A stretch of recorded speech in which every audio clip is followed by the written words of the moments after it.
Are we on? We're on? I don't think it's a good. Of course, yeah, we understand. Yeah. I wonder who's in the chat right now. Is it Paul? Is it Angie? Is it Megan? It could be anyone. You just never know. Yeah. It could be anyone in the world. Lovely, true. it's on there. I'm in a very bright red Yeah. shirt right now. It shows up on the screen. It does. Yeah. What? Yeah. Almost blinded. Blinded. Yeah, it is blinding, quite blinding. I'm in the classic. Oh, grass that's merch, so, something I should have done. Yeah. To be fair, I mean, it's great advertising. oh, it on is. the It podcast. is. Yeah, that's what you like to see. Yeah. Being said, hi, it's me. See, There we go. it was one of the three I said. So Mhm. great stuff. On that regards, or on those regards. On those regards. Yeah. We can, Getting right into it. Well, before.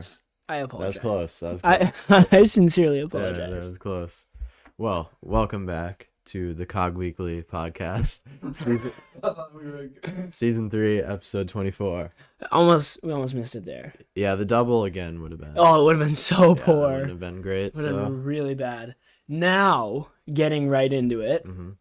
we're gonna start like we start every episode. Well, since the start of season 3, and that is with the Hassani of the week. This week with 3 candidates who each scored a hat trick, and if you can tell by the title, it's a hat trick of hat tricks. Hat trick of hat tricks. How many times does that happen? Not often do you get 3 Hassani of the week candidates No. all with a hat trick.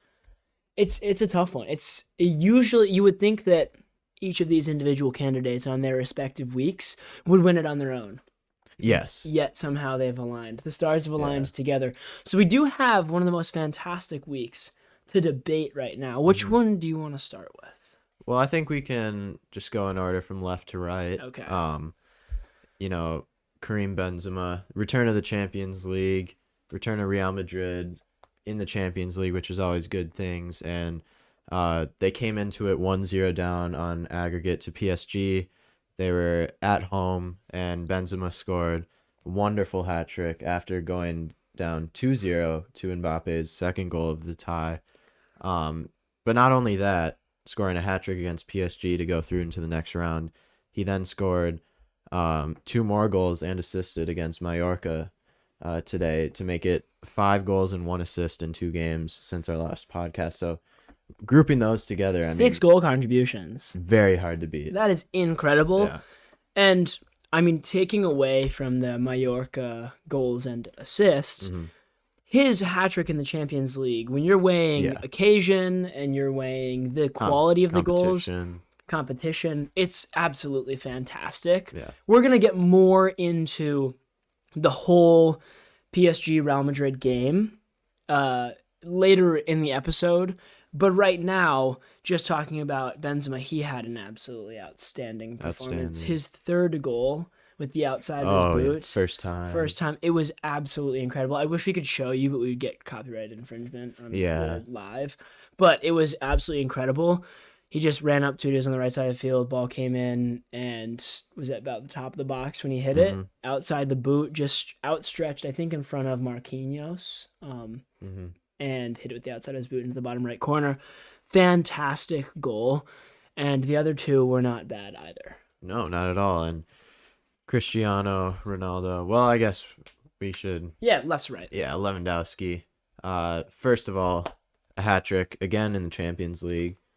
This time it was against Salzburg, where they won, I believe, 8-2 on aggregate, which is also quite hard to do. But he scored his hat trick within like the first 20 minutes of the game. It was incredible. And you know he's used to that. I mean, he just scores goals. That's what he does. We've talked about him a lot past couple episodes, I believe, and just continuing his form, I'd say. Yeah, it's one of those where he did get a hat trick, and it's great from Robert. And you know he's that player that's going to show up in those Champions League games and get those hat tricks and 2-goal games. You know, he's going to get those important goals. But it was a game against Salzburg where they absolutely blew him up. I mean, the scoreline just kept running. It ended 8-2, like you said, with the final score of the 2 games. So it's one of those where you're like, it was good. It was very solid from him getting the 3 goals. But in respect to the rest of the game, you'd expect the number 9 to get close to a hat trick if you're scoring that many goals Yeah, in a single seven game. goals in one game. Yeah, So, it's a bit of a tough one there. Mm-hmm. So he's going to be docked a little bit of points there for that. But again, the points in a second. The third player that we will talk about, though, is Cristiano Ronaldo, who scored an absolute belter as his first goal of the 3 against Tottenham Hotspurs at Old Trafford in the Premier League this past week. And the third goal was a header, and the second goal was, I believe, tap in. Yeah, it was a tap in from the cross, which actually was almost saved. But he did end up getting 3 goals, and that first goal was just typical Cristiano Ronaldo fashion. Exactly, and well, all 3, I'd say. Yes, if true. you're gonna say, what are the 3 types of goals Ronaldo scores? It's one from 30 yards out, with insane knuckle on it. Second one, just great movement, being in the right place at the right time, tap in. Third one, rising above everyone for the header and placing it into the corner. So, I mean, that's just typical Ronaldo, and I think it also says something that he was the only scorer for Manchester United in that game, and he pretty much similar to Kareem. Yeah, pretty much won them the game against Spurs, who did make it a 1-goal game, and I think they tied it up as well. Well, you could say that they didn't make it a 1-goal game. A different player made it a 1-goal game, but again, we'll get into that later. Yeah. But yeah, so 3 fantastic hat tricks. I'm getting the sheet that we have here out, the table, the Hassani table. Hold on, where's my pen? Oh, it's over here. I gotta go grab it. The pen's gone missing. Oh yeah, I'm out. There we go. Okay, I'm back. So last week, Bukayo Saka got it. And it was a bit of a controversial one. I remember we had Paul, who was hiking the score up a little bit. Maybe a bit. So we should take that into account. It was an 8.25 for Bukayo Saka in episode 23. And I think that these have to be higher. They have to be closer to that Kelleher 8.5 range, maybe even higher than that. So if you don't know, these numbers that I'm throwing out is the rating out of 10 that me and Mac plus the chat votes on. So me and Mac decide the player out of the 3, and then we give votes, and then the chat gives votes. So if you would like to put one in the chat in a second, you can. I would say that my vote for the player that we're going to vote on would be Kareem Benzema. 6 goal contributions in 2 games, 3 goals in an absolutely crucial Champions League game that they went into down, which he then turned the other way. And they finished on top and knocked out PSG. And the 3 goals were very, very good. So I think given those 3 things, he just jumps above Lewandowski and Ronaldo, although I think Ronaldo is very close behind him. Yeah, I would have to agree with that. Kareem Benzema is my pick as well. Like you said, it is very tough to come back from a 2-goal deficit in the Champions League on aggregate, and he did it single-handedly with 3 goals against PSG. So I'm gonna go with Benzema as well. And should I give my number? Yeah, you can give your number right now. And chat, you can start putting your number in if you want to. I'm gonna go with an 8.8. Okay, so 8.8 for Mac. I think a What's 9. The reasoning? I think a 9 would be. He did almost get a 9 for me, but then you look at it, and looking back on just performances I've watched ever in football, I don't know if I'd put Benzema up in the 9 to 10 range there yet for that performance, but definitely close enough, and I think he's had the best performance out of anyone that has since we've been recording. Yeah, that has earned the Hassani in the past, what is that, 4 weeks? 6. No, 5. 5 weeks, yep. So. I respect that. I do understand, but I do rate his performance a little bit better than yours. I understand the necessity to keep the scoring as low as possible, because when you get up there in those 9, close to 10 ranges, it has to be one of the best performances you've ever seen. Mm-hmm. But I don't think you're going to see 6 goal contributions in 2 games with 5 goals and a turnaround in the Champions League like we did with Kareem Benzema very often. This might be the only kind of performance we see at that level of that quality this year. Mm-hmm. So for that reason, I'm going to give him a 9.1. Okay. So just above a 9. They're very close, our 2 numbers, but I just put him a little bit higher. So adding that, If anyone in the chat wants to, Megan said Ronaldo 9.3. Unfortunately, Ronaldo cannot get a vote. Yeah. Because Now he is it's not what a you player. think of. Well, okay. Ave also says Ronaldo 9.7. We're getting some Ronaldo votes here. I wonder if we have, kind of a difference in opinion Maybe. between us and the chat. That would be Yeah. a tough one. I mean, there are people that are probably weighing the Tom Brady effect as well in that Ronaldo hat trick. But Yeah. Angie said, gotta say, can't decide if Cristiano Ronaldo's face makes me vote for him or vote for anyone but him. His face is, oh yeah, he does have the little, like, Yeah. you know what I mean? Benzema 8.5. Benzema 8.5. Okay. There we go. So yeah, that's a 3-2 vote out of the viewers and We'll give like 10 more seconds for any more Benzema votes. I mean, yeah, I agree. 9.1 I could get behind. The only reason it was below a 9 is the quality of goals. I feel like PSG did hand him 2 of those. One of them was a great pass by Modric into him. He did score that one. So I don't know, just that would knock it down from a 9. If he scored like I understand that. 3 incredible goals, obviously you got to give it to him, but okay, polling is closed in 5, 4, 3, 2, 1. All right, polling's closed. The final verdict is an 8.8. there we go. That's exactly what you Wow. put. That's lovely from you. Yeah. Really just deciding the points there. So Benzema winning the episode 24 Hassani of the Week, getting an 8.8 rating. A whole, wait, not 8.88, 8.8. What is that? A whole, let's see here. 0.55 above Bukayo Saka last week. I think it's fair. Fair, maybe even deserves a bit more above Bukayo. Yeah, but we've already spoke on that. So congratulations. Oh, we had an 8.7 sneak in there just after the polling closed. That's unfortunate. Yeah. I feel so bad. Ave. It is just probably due to the lag. Yeah, that's true. But I mean, 8.7 is very close to that 8.8. Yeah, it's very you similar. can give it to him with that. Yeah. So yeah, that concludes the Sign of the Week segment of the podcast. Congratulations, Kareem, if you're listening. Obviously, we always do that.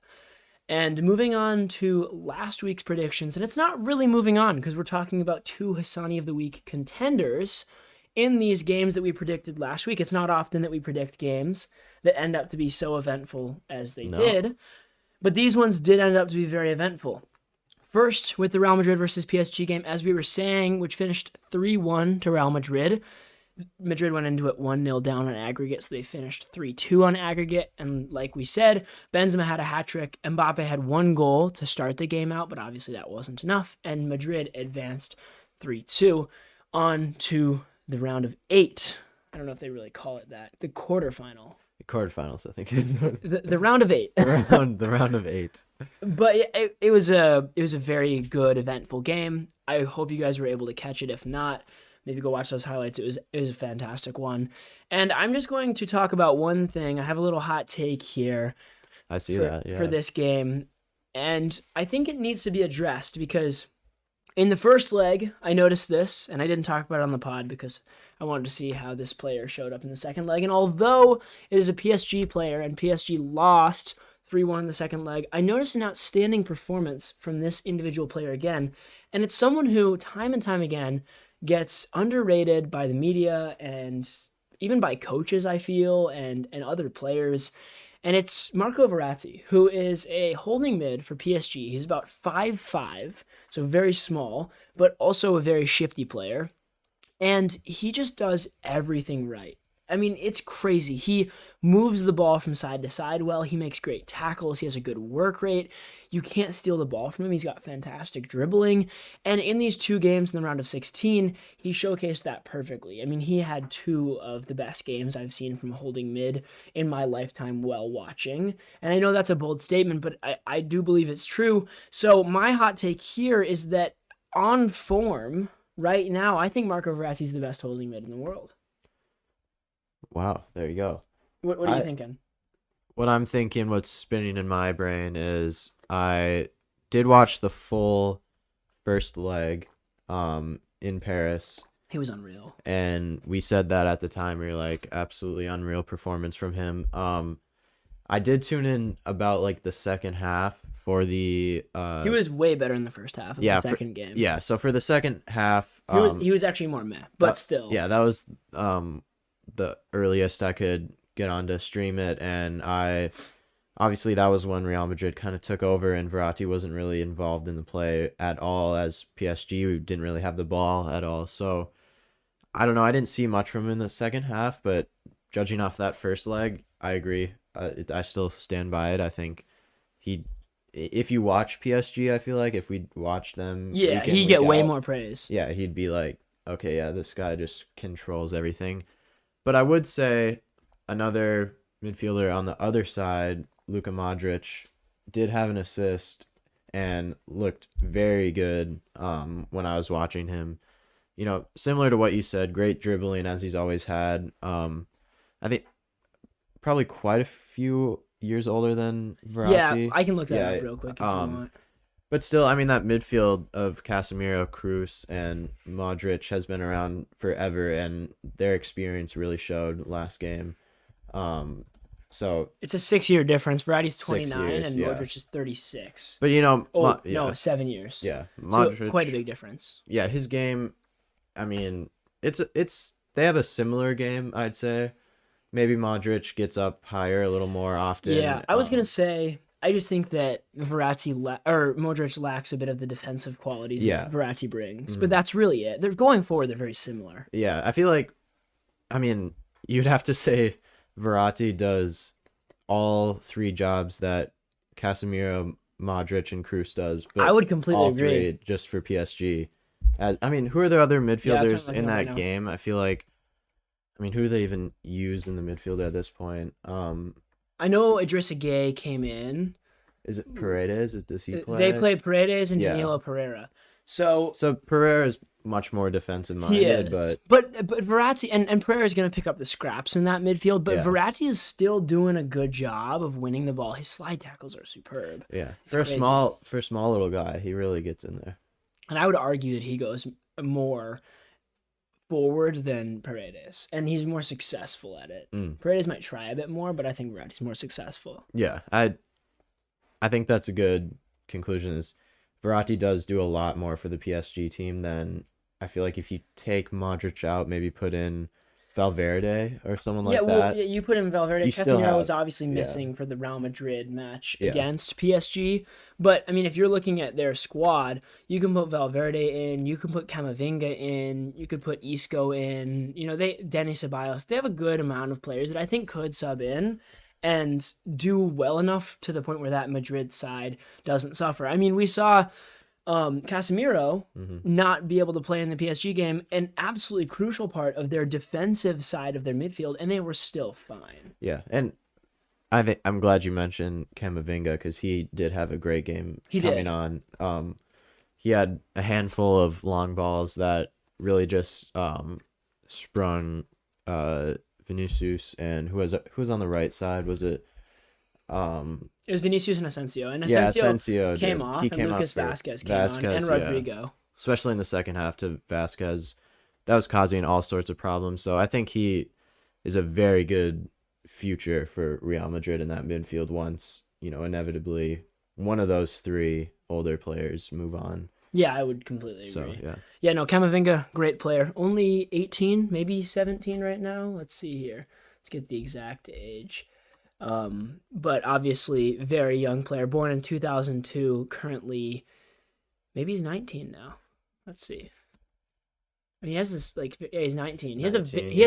He's 3 days away from my birthday in a year, like a year apart. That's crazy. Yeah, I know. We're basically the same player. Yeah, to be honest.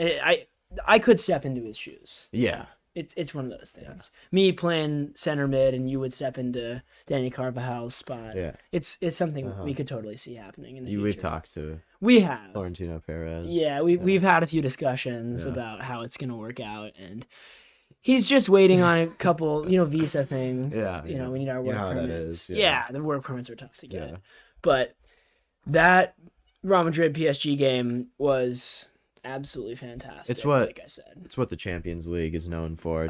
Crazy comebacks, crazy. I was screaming. Yeah, you're screaming texting me. No, I could like feel you screaming. I voice recorded myself and sent it to you. You did. Screaming many times. Yeah. But yeah, many times. like a lot of people said it, the reactions were just like Real Madrid are back as, the dynasty of the Champions League. I don't know about that. Yeah, it's a bit of a bold claim. But it did look like vintage Real Madrid, just scoring at will, and PSG looked just defeated. I would agree. And also worth mentioning, PSG going out in the knockout stages again for however many, 5 maybe more years in a row, and not able with to, a 2-goal lead. Yeah, and that's what I'm talking about. Yeah. Having the lead in the beginning and then going out. I think it was ever since that Barcelona comeback that that started happening every single year. And it's tough because, Messi, Neymar, Mbappe, Verrazzi, these great players we're talking about, still unable to get the job done, which is something to keep an eye on. And let me check the Ligue 1 table right now. I mean, they did make it to the final during the COVID year and lost to Bayern, but I don't know how much you can count that credibility. It was such a weird year, especially, I mean, the teams in that quarterfinals onward, it was like Lyon, Atalanta, and like just some crazy teams when it was behind closed doors. So that was the one instance, but the rest of the years, I agree, they've just underperformed. And I think, did you see like their owners did like come into the locker room and reportedly like had to be ushered out? Yeah, by, like security. Yeah. No, they're struggling right now. They actually about a month and a half ago went out to Nice in the Coupe de France. They are doing well in the Ligue 1. They're about 15 points ahead in first place, but that's something that we see pretty much every single season. So going out in the round of 16 in the Champions League and not making it very far in the Coupe de France, considering they brought in Messi this year, is definitely a struggling season in my opinion. And they booed Messi and Neymar when their names were announced for the lineups this weekend in their league game at home. So dark times for PSG. Yeah. Obviously, I mean, bit of an overreaction to boo two of the best players of all time. It's a tough one. Yeah. I don't know what they were thinking there. Yeah. But they need to get their stuff together. The club needs to get their stuff together, and you would hope to see some sort of improvement towards the back end of the season and into next year. Moving on to the next game that we predicted over in England in the Premier League, it was Manchester United versus Tottenham. Like we said, Ronaldo got the hat trick. Harry Kane came in with a penalty in around the 30th minute, and then Maguire got an own goal later in the game, but it was not enough for Spurs to win or draw against the mighty Manchester United, and it finished 3-2. Did you see, after Maguire scored that own goal, did you see Romero? Is that his name? The center back, the Argentinian. I don't know why he was the furthest ahead for Tottenham, but that ball that was crossed in, that was meant for him to tap in.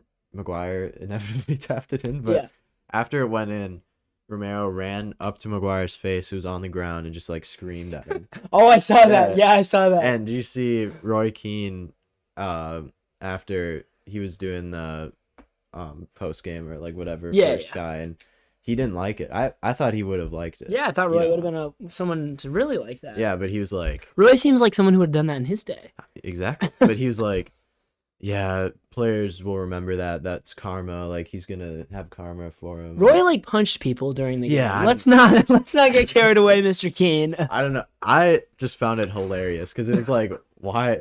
Like, something must have happened earlier in the game, because like, why are you just screaming at? No, yeah, that's true. At Maguire, who's just been really like just getting abused by his own fans, and you just go up to him and scream at him after he scores an own goal. I don't know. It's what you love to see. I don't know about it, but clearly Roy doesn't like it. Yeah. But it is what it is. Roy punched people in his day, so we can't really. I don't know how much credibility we give him. Yeah. That being said, like we said before, Ronaldo masterclass, and overall it was a very similar game with shots and possession. But when you have Ronaldo firing on all cylinders, it's very difficult to win. Yeah, I did see more pressing, I'd say, in this Yeah. game from Manchester United, which obviously the whole thing about United Ralph coming in was, oh, he does the pressing and all that. But And we haven't seen it. No, we No. hadn't seen it at all. But I feel like they had made Tottenham turn the ball over a couple times more than I usually see. So I don't know. I think that contributed as well. Tottenham had chances too, especially after Ronaldo's first goal went in. They obviously did equalize, I believe, to make it 1-1 before going down 2-1 again. But yeah, they did have a lot of chances. The defense still looks open in the back for Man U. Yeah. But Let me check the Premier League table real quick just to give an update on how that game affected the table. Obviously, it was a top four kind of clash there. So neither actually are in the top four at the moment, but Manchester United are sitting in fifth. That being said, 1 point behind Arsenal, but Arsenal have 3 games in hand. Arsenal are flying. Which is, yeah, that's incredible. So Man United still, although only 1 point away from the Champions League football for next year, have a bit to climb, with Arsenal having those 3 opportunities to get a maximum of 9 points to climb away from them. And 3 below Manchester United is Tottenham in 8th, and they are on 45 points. Still fairly close. I mean, only 5 points away from Man United with 50.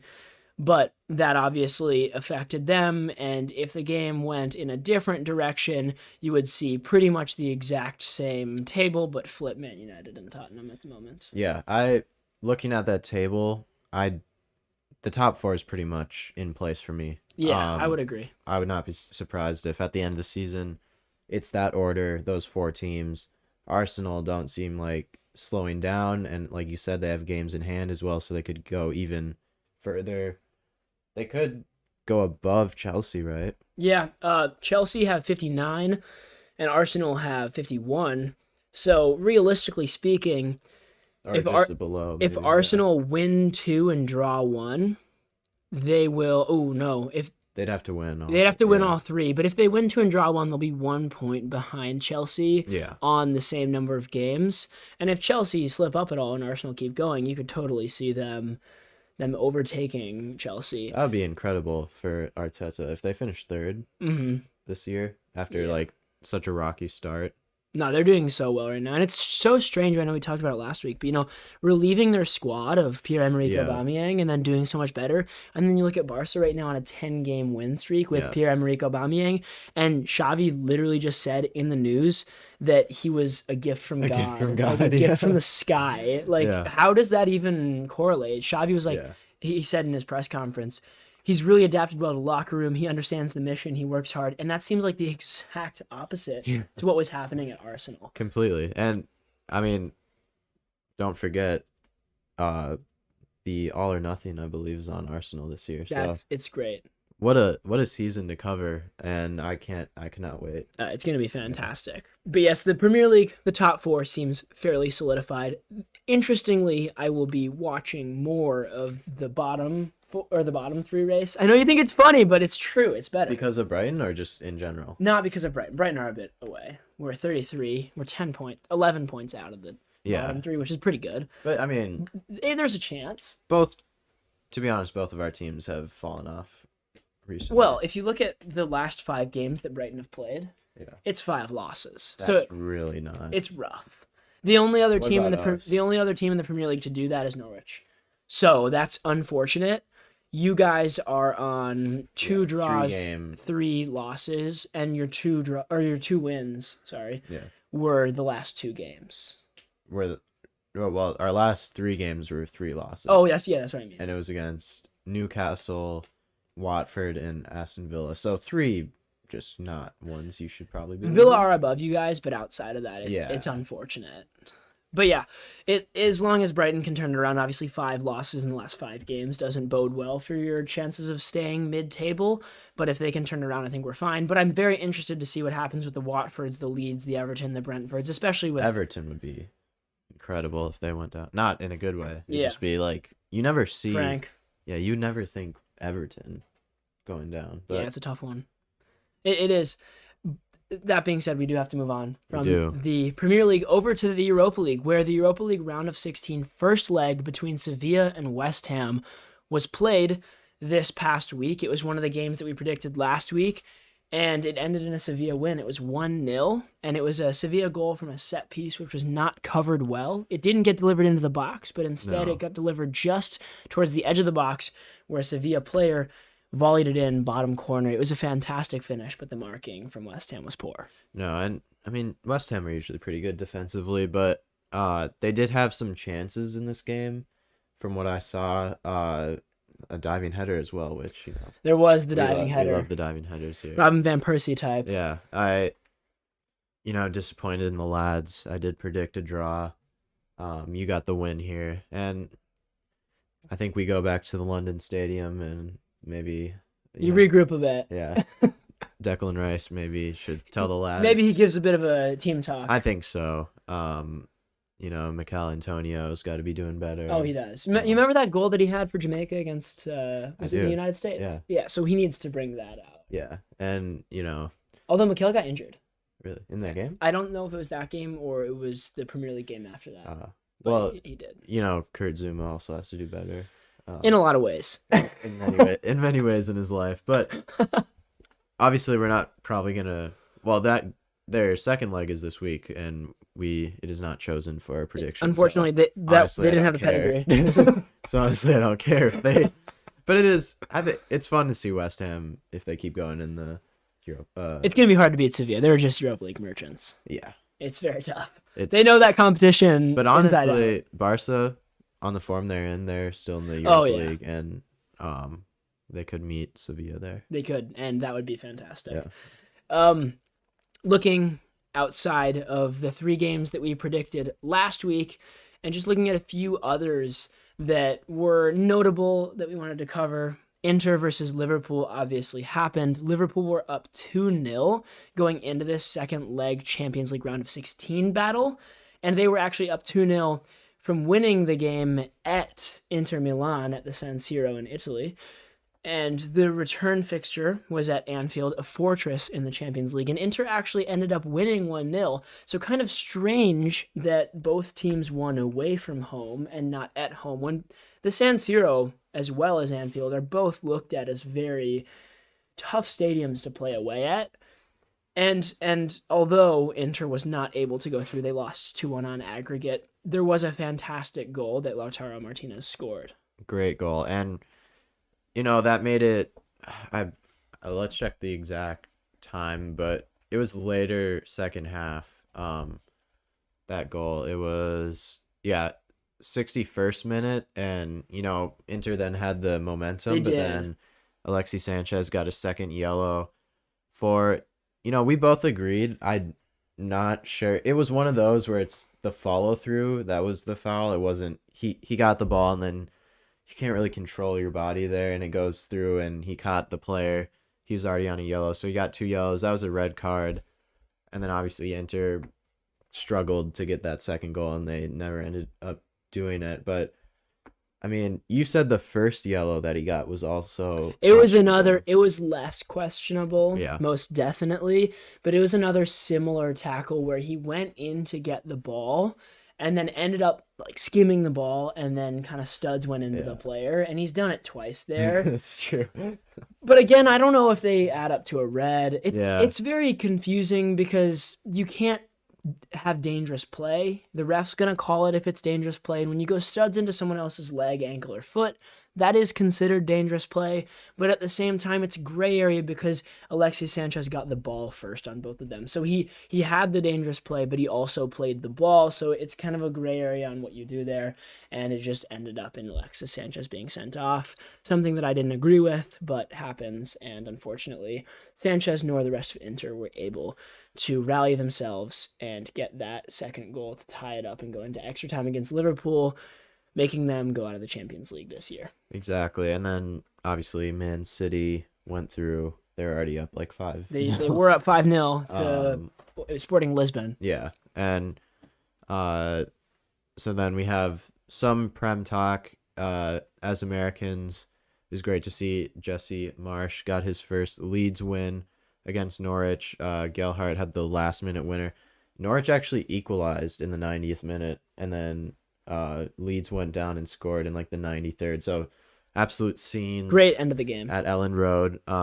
He said, "We felt the magic of Ellen Road that day," which, I'd love Leeds to stay up. I would, and I'd love Jesse to just be able to transform that team. It'd be incredible. It would be so great. And I know you said his quote after the game, but as well as that after the second goal that Leeds put in, Jesse Marsch went crazy, jumping up in the air, pumping his hands up and down. And it's just what you love to see an American manager just doing really well. And I mean, he did well at Leipzig. People, I think, are underestimating that he really transformed that club. He did have a lot of money at his disposal. True, yeah. But he did do a good job of shaping that club into a solid Champions League contender, usually year in, year out. And him going to Leeds, I think, is a great step for not only Jesse Marsch, but Leeds in the right direction. And I hope that they're able to salvage a season, stay in the Premier League, keep funds coming into the club, and then have Jesse Marsch be able to continue shaping that team for next season. Yeah, and obviously all they have to do at this point is get more points than the 3 below them, and they did, or 4 below them, and they did that. They beat Norwich, and those are games you have to win if you're at the bottom, and we're happy for them. But we can move on to the Chelsea-Newcastle game. Newcastle on a great run of form since 2022 started. They flew up the table. I think they're like close to Brighton now. Yeah, they are. No, let me check here. I think they're in 14th. Brighton's in 13th. 2 points ahead. Yeah, Brighton that's crazy. is, which is insane. Yeah, but Kai Havertz scored, I think, around in the 80th minutes. One of the best goals that you see. Wow. And so I'm going to ask what you think here, but didn't it remind you a little bit of Messi's goal in the World Cup 2018 where he thighed it off of his, I believe it was his left thigh, and then finished it with his right foot? Yeah. And it was off of the long ball that Yep. came into him. Yep. It was an incredible goal, and the ball literally never bounced. It just it was a great touch in stride and then finished it. So similar for Kai Havertz. Yeah, that was against Nigeria, It was right? against Nigeria, yes. But yeah, this Kai Havertz goal, I mean, he's been doing really well for Chelsea recently, but this goal was incredible. Like you said, he kind of just glided through the air with both touches, and the Newcastle goal, he just didn't have a chance. But probably the biggest storyline of the Premier League this week that we just found out is Dan Burn actually only has 4 fingers on one hand. It's crazy. I don't know how I've never known this, because I'm a Brighton fan. Yeah, I don't know how you don't know. If you guys don't know, Dan Burn was at Brighton. We sold him in the January transfer window, a sale that was quite tense. Some Brighton fans agreed with, some didn't agree with. I was in the camp of, let's maybe keep Dan Burn, considering we have a lot of injuries in the back right now. Considering Shane Duffy would then be in the rotation. And maybe you could say I'm right, considering the last 5 games that Brighton have played, Yeah. all being losses, but we moved past it. Yeah. And Dan Burn is now at Newcastle, a team who is shooting up the league at the moment, like you said. And after the Kai Havertz goal, Dan Burn put his hands on his face, and to all of our surprise, his ring finger is not there. No. It's just missing. I have no idea why. You can see a little part of it where maybe it was cut off. I know some people have accidents when they're true. mowing the lawn, or I don't know how it happens. But sawing or something like that. But I don't know how it happened. Maybe it was by birth. But I never knew that he only had 4 fingers. And props to him for being able to control his throw-ins so well, considering. Exactly. I mean, it's just a great fact to have. It is. I would have never, and it's one of those things if you just watch a game with him in it, you'd think you would notice it. Oh yeah, totally. I don't know. There's so many games I've probably watched of him playing, and I've never ever seen it. But it's crazy. I was shocked. Yeah, exactly. It's one of those things. It's just now we know, and that's crazy. Now we know, and huge storyline. It was actually all over. It was all over Instagram. Yeah, it was. People were like, what? I've never seen this before. Yeah, and then it goes back to pictures 10 years ago. Yeah. When he played for Fulham, and he had it there too. Yeah. Well, he didn't have it, but yeah.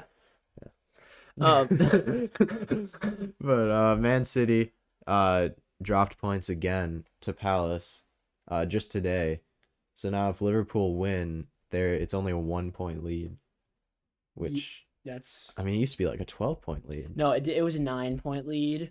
when Oh, we were yeah. talking about it a couple weeks ago. I think it was more though, maybe a month and a half ago. Yeah. And now it's 4 at the moment, but as you said, 1 game in hand for Liverpool could make it a 1-point lead for Man City if Liverpool pick up the 3 points. And Liverpool, just like Chelsea and Arsenal, all 5-game win streaks right now. And City have dropped 4 points in the last 5, so that's pretty big. I mean, even Arsenal, if they win all 3 games, they're only 9 points away. Wow, Angie said apparently he lost his finger at age 13 while climbing a fence, according to the internet. Interesting. Did That's it get caught, maybe? Yeah. Oh, that's brutal. That's painful. That's brutal. Wow. That's terrible. He was probably climbing a fence to get onto like a football pitch. Exactly. That's going to training. That's you gonna just come scare me home now, with yeah. no fingers. Yeah. Well, I suppose you'd have 9 fingers still. You wouldn't have no fingers. Yeah. That would be a tough one. No fingers would. I don't know how that would happen, but Every single one gets caught in the fence. I mean, that's a very good lesson. Everyone's always like, don't climb fences. Now it's we usually know. about like falling. Yeah. That's what I now we thought, know. but Don't try to hang on too Lose tight. a finger. Yeah. It's like, be careful where you put your hands. Yeah. Exactly. Yeah, exactly. The hands are very precious. You don't want to get them It's cut true. off by. Well, And he might have gotten it's a good- tetanus as well. True. Fences can be rusty. It's- Hopefully, he got his tetanus shot. She said a ring got caught on his Oh, leg. ew. So he was wearing a ring, that's why. I think. He's wearing a ring at the age of 13. Study wears rings. So, producer Sutton, don't climb any Don't. fences. Was he married at the age of 13? It was an engagement ring. Yeah. Well, luckily he plays football, so Yeah, he his doesn't. hands aren't. He's not like a welder or anything. No, You know, where you I mean, probably need your you know, hands. Unless with aerodynamic. his Yeah. height, he's like 6'7" or something. He could play basketball. He but- could, but it would be tough with That the would be finger tough. situation. Yeah, so, but yeah, I mean, Liverpool, they're getting there. They are doing fantastic right now. Let me pull up the table again. Just like went away from me. I don't know how. Sitting in second, like we said, and like we said before, 5 games, all 5 wins for the past. And I mean, if it comes down to goal differential, they have it right now. So it's a tight one. I just remember being at like, all right, Man City won. There we go. But this No, is literally a month ago, we Yeah. were saying, "Oh, that's over." yeah. But this turned into This is why we love the Prem. hopefully one of the best title races in the past couple of years. I mean, obviously, it'd be great if it was tied going into the final day. Those are always the best, but they don't happen all the time. So It's tough to have that happen. A lot of stars need to align. a lot. But MLS as well, I think we should touch on Yeah, going Our- overseas. our loons before we go into predictions. Undefeated, a win and 2 draws. They beat Red Bulls away against a good friend, Caden Clark. Yes, friend of the pod. Unfortunate that he was not able to score or whatnot, but he did sub on during the game Yeah, I did see him out there. and did play all right, played pretty well. And yeah, we won the game 1-0. Amari with a fantastic bicycle kick, and our boy did get the assist. Hassani did. He did. And shout out actually to St. Clair. Dane, yes. Miller, I think, got sick in Yeah, warm-ups or something. Miller got ill. So St. Clair comes in, saves a penalty, and has like 3 other incredible saves to keep the clean sheet. So honorable mention for Hassani as well. Yeah, I would agree. Hassani does not get the, Hassani doesn't get the honorable mention, but Dane does. but Dane does. Yeah. Yeah. There we go. There it is. Moving past the MLS, obviously we just wanted to touch a little bit Of on course. our loons and to the upcoming predictions for this coming week. The 3 games that we will be predicting are Ajax versus Benfica, Arsenal versus Liverpool, and the El Clasico. As you can see on the records, I am doing far better because I had a 3-0 week last week. I know we just talked about all the games we predicted, but I wanted to save it for this time when I Yes. could say that I predicted all of them right. So now I'm to 9-15. Still not doing as well as you, but catching up. And I went 1 and 2, which that's the least you probably want. Yeah. Besides an 0 and 3, but yeah. Well, that would be how it works. Exactly. 3-0. That's the second all time. Now we both have a 3-0 to our name. We do. Yeah. I mean, hey, if you get another 3-0, you have more wins than me, especially if I get That's true. a 1 and 2 again. We're back to where we started. It seemed like I was way ahead before, but that's the beauty of predictions. It is. It can go anywhere. Exactly. It's like the title race. Yeah. And I know you did a lot more research on the Ajax Benfica game. Yeah. But that's a Champions League matchup. Yeah, I this week. can take it away for that one. Round of 16, second leg. It is 2-2 on aggregate right now for the Ajax Benfica game. It's one of those where it's not two powerhouses of, top 5 leagues. Neither of them are actually in a European top 5 considered league by the general public. Ajax are in the Eredivisie of the Netherlands, and Benfica are in the Liga NOS of Portugal. But both are powerhouses in their own respective domestic leagues. Ajax currently sit in first in the Eredivisie, 2 points above PSV, who are Ajax's rival. And Sebastian Aller, the striker for Ajax, who was on West Ham last year and did not do very well at West Ham, moved to Ajax, and this year has been doing fantastic. He has 7 games in the Champions League with 11 goals and 2 assists, so 13 goal contributions in 7 games is almost 2 per game, which is absolutely unreal, and he's doing very well in the Eredivisie as well. So he's a player to look out for if you are to watch this game. Ajax also topped their group, winning all 6 games in the group stage of the Champions League. So they're on a roll right now with only 1 tie and 6 wins in the Champions League. So I personally, when I'm predicting this, would expect them to win. But their counterpart in this game, Benfica, is also doing very well. 3rd in the Liga NOS, which, I don't know, maybe I would consider as a more difficult league than the Eredivisie. And they are 12 points behind Porto, who are flying right now in the Liga NOS. And Roman Yaremchuk, who is a Ukrainian striker who's actually done very well for the Ukrainian national team. And Benfica has 8 goals and 6 assists on the season with 2 in the Champions League. So he's a player that I would watch out for as well in this game. But yeah, going by what I think and the research that I've done and the team that I like in this game, I would say Ajax is going to get the win here. And I would have to agree. You're doing the same. Yeah. Okay, for this Well, one. I would like to touch on that, but I'm looking at their last matchup, like you said, it's 2-2 on aggregate. Ajax did go into the lead twice in this game and then gave it up twice to tie the game. So I'm going with Ajax, but what do you think about maybe ditching the 1? Oh, you want to ditch it? Yeah. We could move it to 2 if you wanted to. Should we? We can move it to 2. But we can try. Let's have Seti decide. But we can try not to. Yeah. Match up, but Seti, if what do you it's- think? Yeah. So Provide me the context again. so basically, So there's 3 choices, Yeah. 3 From games. here? Yeah. And usually we say only one of the 3 we can have the same prediction on. Mhm. But if we're both thinking the same team will win on more than one, then it's like, well, we're not really predicting.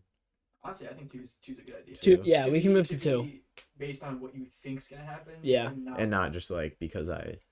because there's a weird rule. Yeah, that's true. I mean, Yeah. even maybe all 3 should be. But I don't think you want all 3 the same always. No, yeah. I think 2 is a good happy medium there. And we can still try not Yeah. to. And usually it's not a problem. But I was just. This one could go either way, but I love Ajax. The Yeah, team is me great. too. It's a Yeah. great team. Looking at their last game that they played, like you said, Ajax went up and then actually conceded in between both of their Yeah. goals. And so, it's not coming up with the previous lineup. Let me find it. But I'm going to do some research right now about their back line because I'm wondering who they had in there at the moment. When I've looked around periodically at best young players, I think is Timber their center back.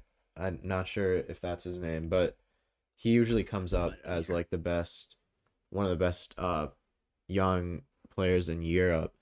So I think that would be a good player to keep your eye Ajax out always for. have one of those. Yeah. Sebastian Aller and Dusan Tadic, who's another Yeah. one that I didn't touch on, are both players that are very fantastic in their Mhm. own right, but they aren't the youngsters that Yeah. Ajax is producing. Anthony is one that you could look at on that Ajax Oh, here we side. go. Oh, you had it? Yeah, Timber, number 2, the center back. Daily Blind as well. I've in heard a there. lot about him. And then yeah, obviously Anthony, like you said, Aller, Tadic, just a really good squad, really likable squad. Yeah, and Gravenberch in the defensive mid spot Yeah. as well. I mean, what about that center back pairing? Otamendi and Jan Vertonghen for 2 Benfica. throwback Premier League. No, it is a great defenders. center back pairing. And one thing I could see, I don't know if you guys in the chat or listening on Spotify or whatever remember, but Pepe had an incredible Champions League performance last year against, I believe it was Real Madrid, yeah? Yeah. I think it was. I might be Yeah. wrong on that, so don't quote me on that, but Yeah. it was a round of 16 game that Porto actually won, and they advanced, and they were the underdog in that game. And Pepe, who was a 36 at the time-year-old center back who had played for Real Madrid and other clubs in European top flights and been known as one of the best defenders in the world, had an incredible game at such an old age, moving down after he had moved down teams. So looking at that Jan Vertonghen, Nicolas Otamendi backline for Benfica, also a Liga NOS team, I could see one of them having a similar performance to Pepe. Oh. Neither of them had the career that Pepe had, Yeah. but Otamendi and Jan Vertonghen were very good in their own right, both of them being club legends, in my opinion, for Otamendi at Man City and Jan Vertonghen at Tottenham. That would be interesting. I think it is a very intriguing tie because obviously they are tied on aggregate and it's all to play for. It is. It'll be. That's definitely the one I'm going to watch on that day. Yeah, and the next one is Arsenal versus Liverpool, a Premier League matchup at the Emirates. As we talked about, Liverpool have the chance to go only 1 point behind Man City, while Arsenal are on a great run of form and they're at home at the Emirates where they just play a lot better and they've beaten good teams there. I'll go first. Yeah, you got it. Looking at this, it's hard to go against Liverpool, and as much as I want to go an Arsenal win, I'm gonna go with a draw.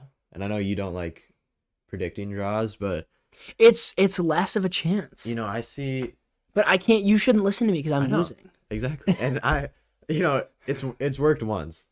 One time How many times have you done it? I feel like I've done like 4 times. or That's something. tough. Yeah, but in my head, I'm envisioning that like 2017 game at the Emirates where it was a 3-3 draw. Do you remember that? Yes. Where Arsenal scored, they went up like 3-2 or something after being down 2-1. It was a great game. I'm envisioning something close to that, and hopefully it ends in a draw. But it's hard to bet against Liverpool these days. It's very hard to bet against Liverpool, but everyone on this channel knows I'm a betting man, so I am going with an Arsenal win. 5. That's great. But both, like we have said many times in previous parts of the episode, but both have 5 wins in a row in the Premier League, so both are going into this game really hot. But I just favor Arsenal in this fixture. I think that they have the edge right now. I think Bukayo Saka is doing very well. Yeah. I'm intrigued to see how he does in this game. Also, the back line of Arsenal is doing fantastic at the moment. So I favor Arsenal, and I think that they have a really good shot at coming out on top for this game. That being said, I'm probably gonna get this one wrong, and Well, unfortunately, Liverpool have a very high probability of winning this game. But I have my chips in for Arsenal. And I like that pick. Yeah. And I'm rooting for Arsenal, like, on the side for this game, even though I did predict a draw. And then lastly, the El Clasico, Real Madrid versus Barcelona, at the Bernabeu. Real are first still with 66 points. Barcelona are in third with 51, so quite a ways behind. But like we said, Barcelona are on a 10-game unbeaten run. So It's big. And Real Madrid just beat PSG in a huge game. 2 teams that are hot, like the last prediction that we had, coming in facing off in arguably the biggest match of league domestic football in the world. Probably, yeah. I'd say those 4 teams are probably the 4 most informed teams. I would in the agree. world. Yeah. Which makes it really interesting. What do you say? Because Actually, Yeah, I there's a lot. think there's an argument for 5 out of the 6 teams in these predictions being the 5 most informed teams, That's with true. Ajax in there as well. Yeah. So That's big. We came up big on these predictions. We did. Um, It's a great week for predictions. It is. I'm gonna go with a. You see, I really want Barcelona to win this game. I think that it proves a point about what Xavi is doing for the club. I think that it goes to show that the 10 games that they're unbeaten isn't because they're playing in the Europa League and have played against lower table La Liga teams. And I think it'll make a statement to the world. Like, yeah, Xavi is really doing a good job because although they are 10 games unbeaten right now, there's not a lot of media going around about how good Barca are doing. And I think that they deserve more. That being said, I do think I'm going to predict Real Madrid. I don't like predicting that, and I want Barca to win, but I just have to do it, and I think that they're going to come out on top. I want the points here. You know, I don't want to go for only the teams that I want to win. I want the points. So Real Madrid, an informed Benzema coming off of 6-goal contributions in 2 games, with a Vinicius who's been in form all season, and subs off the bench of Camavinga and Rodrigo. Their midfield trio is fantastic. Although Barca have the Gavi-Pedri midfield that's very young, I don't think you can really beat the current Real Madrid, Toni Kroos, Casemiro, Luka Modric. So I'm going with Real Madrid on this one. And similar to the last matchup, where you took Arsenal, I'm going to take Barcelona. Okay. Because, like you said, I love their team, but I'm not going to do what I did with the Arsenal-Liverpool game where I said, realistically, it's going to be hard for Arsenal to win this game. I think it's going to be hard for Barcelona to win this game, but I think it's possible. They've done it in the past. They're on good form. I think the storyline of Xavi beating Real Madrid away would be very cool, and I think that's what I'm going to go for. So yeah, we both went Ajax for the first matchup. I said draw for Arsenal-Liverpool. You said a Arsenal win. So still sticking with the one. We did. We didn't need it. Yeah. But we have that new rule of being allowed to. Yeah. Just in case we're like, well, now I can't predict. And you shouldn't have to change your predictions just because of the rules. Yeah. But you shouldn't also predict the same thing just because you don't want to, get your record. Yeah. It's got to be a balance. Yeah. So, sportsmanship. Yeah, sportsmanship. But yeah, I think those are 3 games that look very intriguing this week. And on top of the Ajax-Benfica Champions League game, there is a plethora of other Champions League games coming up throughout this week, Tuesday, Wednesday, and then also next week, Tuesday, Wednesday. So keep your eye out for those. Actually, no, not next week, Tuesday, Wednesday, just this week. Yeah. But, and Europa League also this week, Thursday. So keep your eye out for those games. They should be very, very solid. And I would expect a couple, maybe one, maybe multiple, but probably just one game like the Real Madrid, Tottenham, or Cristiano Ronaldo, Man United versus Tottenham, or Real Madrid versus PSG game. Those 2 were great games. Yeah. But I would expect another game like that this week, just with all the football we have at a high level. Mm-hmm. Moving on to the last part of the podcast, which is Fantasy Premier League. We always just like to cover this in case anyone is playing in the league, wants to play in the league next year, is doing their own league, and they want to see how we're doing. But yeah, currently I'm on 26 points for my normal team. That's not my non-draft team, which is not ideal. No. I would say that you want more than that. Oh, man. I mean, I just looked at my bench. So yeah, I got 29, not much better than you. The average was 49. I did have Salah on my bench. 9 points. On the bench, I took out Christensen because he hadn't played for like months, and he goes and gets 7 points. And then I have Mendy with 6 points on the bench, and I have Schmeichel in net with 2. So to be desired more on the bench. Do you have any zeros on your? I have Fernandez, Livermore. Well, did Fernandez played though? Oh, he did. Didn't he? Yeah. No, he didn't. Did he not? No, he was on the bench. Yeah, he didn't play. Oh, Livermento didn't play, and Tsimikas didn't play either. Yeah, so you'll have guys sub in. So yeah, well, Mendy won't, but Christensen will. 7 extra points. It doesn't hurt. No, it doesn't. I'm gonna have a similar sort of week. I have 1, possibly 2 players that have blanked this week in Jared Bowen and Emerson Royale. Although, did Emerson play? I think he did. I'm pretty sure he did. So he might not have blanked. He just might have Got 0.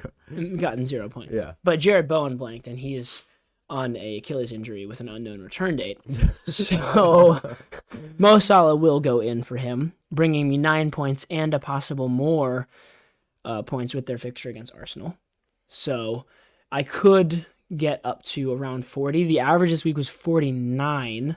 So I probably That'd be need a ways to respectable, go to get there. And also the average will be raised once the final games, Tottenham versus Brighton and Liverpool versus Arsenal, are played. Exactly. But yes, those are our points for the regular team. You can move on to your team for the draft, which is usually your strong suit anyway. Yeah. Well, did you see it was a COG Weekly matchup? No chance. Um, And look who came out on top. and I got absolutely crushed. So, I have way more games to play as well. yeah, and Sterling with 0. Hopefully Lewis Dunk on the double game week can give me some points. But I do have Van Dijk and Salah, who already have 6 and 9. They play Arsenal, so maybe well, I predicted a draw. So hopefully like Van Dijk gets a hat trick, Salah gets a hat trick. And then it's a And then 6. Smith Rowe gets 6 goals. 6 goals. And that would be ideal, I'd say. But didn't really leave much on the bench either. Cycling GK with 3 points. Oh yeah, that's pretty solid. Pretty solid. The ability to get first is it slipping away? dwindling. I'm in second behind James, 6 points behind at this point. Tied with Eli. Yeah, I'm 5th right now. Yeah. 4 points behind Paul, and That was a 6 big points win for behind you, Eli. though. It was a big against win. Second place team. Yeah, I'm 2 above Patrick now because of that. Yeah. So I'm sitting mid-table, just above. But I mean, James is doing really well right now. Yeah. So it's going to be hard to beat him, either of us. I think I have almost no chance. But we'll see what you can do. I had 37, as you can see on screen, did end up, well, so far, at least, beating Mac. And the Ivan Toney Benrahma Tony's pair. doing real. Well, Tony got 12 and Benrahma got 11. Yeah. So that really helps my case for the draft team. And on top of that, Tsimikas, he's not really playing, but he has an opportunity to play against Arsenal. Mane has another game against Arsenal. Mape and Trossard both have a game against Tottenham, and St. Maximin has a game against Everton. So we do have some opportunities to keep increasing the score. Yeah. So we'll see there. But I think that I'm probably going to take the dub for this week. Most likely. Yeah. Unless that 6 goals from Smith. Yeah, unless happens. the prediction happens. Off the bench as well. Oh, yeah, he does score off the bench. I don't know. He's Generally. their top Top goal club scorer. goal scorer, and he's coming off the bench every game, which It's kind of a strange one. Arteta. He's a masterclass. Yeah, He just knows he what's up. sees things that no one does. He reads in between the lines. Yeah, Well, that does conclude the podcast for this week. We hope you guys enjoyed. It was a revival from our performance last week, which was kind of a meh podcast. And the views reflected that. So we did attempt to, get back on track for this one, and we feel like it was a good podcast. Yeah. And so hopefully you guys have an amazing week. We'll see you guys again next week. Actually, we do have a bit of news to talk about. Let's talk about it right now. Just to let the fans know and everything. Just about my trip. Yeah, Well, both. Well, mine's not in the direction of the UK, but we are both going to be away for the next week, so we won't have a podcast next week. Mac is actually doing a fantastic trip. I'm just going to California to get some sun. That's fantastic. That is fantastic. But Mac, I mean, you can tell the people, but it's... Well, yeah, we're going to London, going to the ends, Yes. The ends. Seeing some footy games. Actually, possibly seeing a Sutton United No way. game. That's fantastic. huge. Is Sutton going to be playing? I won't be here either. Oh, he won't. Are you going for the Sutton United game? No, I will be in Costa Rica. Costa Rica. Wow. Very good. But Getting close to the equator. Exactly. but also the England Ivory Coast game as well, which a international friendly, which would be fun to see a couple of those English lads And chill with them. Wilfred. Yeah, no, I talked to you. Yeah. You were like, yeah, you're gonna go have dinner Yeah. with Callum Hudson-Odoi, Mason Mason Mount. Mount, Yeah, yeah. just do a little cheeky kickabout Yeah. with them. In the DMs, you were just talking. Yeah. I know what's up. So. I'll text Jesse Marsh. Yeah. And see if you can, Yeah. because he could be an interview. Yeah, exactly. So Americans alike. Yeah, look out for that. Look out for the Jesse Marsh interview. Yeah, exactly. But yeah, that concludes the podcast. Hopefully you guys had a good time watching. You'll have a good next 2 weeks. Be able to enjoy yourself, watch some Champions League, watch some Premier League, and peace.